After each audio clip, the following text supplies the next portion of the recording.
Béni soit le service public qui propose des téléfilms dits de qualité sur des sujets d'emprise sectaire, entre guillemets toujours, très rarement abordés, comme l'évoque avec un sérieux qui confine l'émotion tragique Anne-Elisabeth Lemoine, c'était la semaine dernière, lorsqu'elle interrogeait Valérie Carcenti, l'une des comédiennes de Béni soit Sixtine, dans son émission C'est à vous.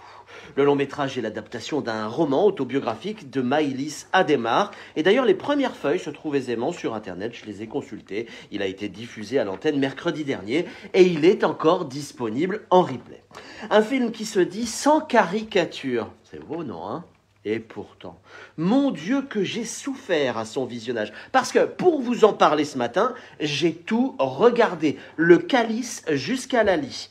Et notre argent sert donc à continuer à taper sur quelques dizaines d'intégristes, dont on ne sait pas bien d'ailleurs dans le téléfilm s'ils sont dans ou hors de l'église. Mais en fait, c'est pas ça l'intérêt de la chose, puisqu'il faut taper sur les cathos, enfin.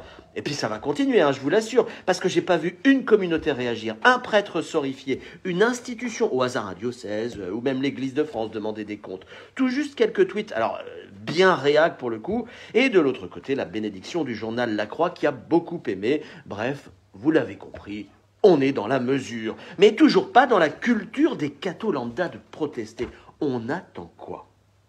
Vous savez que tous les jours, les curés se font traiter de pédophiles dans la rue grâce au travail de sape dans la presse, les médias, à l'école, dans la culture, qu'un pratiquant régulier du dimanche est un intégriste aux yeux du grand public, que les positions sociétales de l'Église systématiquement annoncées comme dangereuses et sectaires.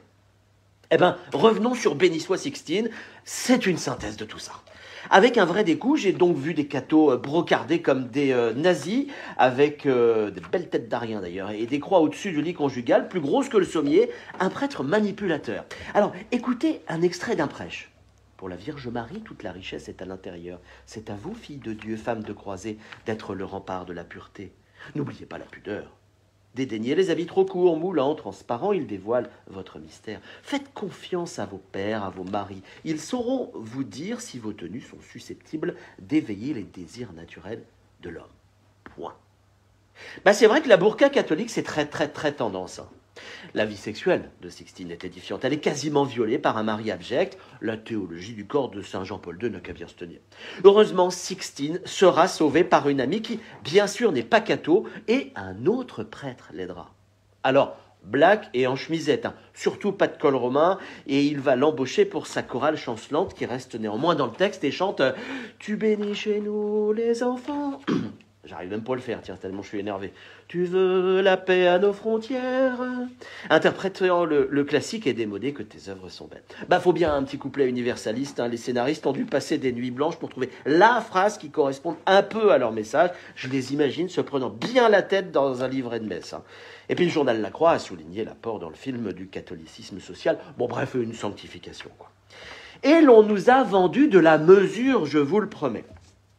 Alors, je suis sorti esselé de Béni soit Sixtine, vous l'avez compris, blessé intimement par tant de bêtises. Parce que finalement, ce qui est annoncé comme un long métrage de salut public, je l'ai pris comme un acte anti-chrétien assez violent. Et si les intégristes du Dissous Civitas semblent principalement visés, on ne va pas se le cacher, ce sont toutes les communautés chrétiennes ordinaires qui ont pris cher. Et ça, venant du service public, je trouve cela scandaleux.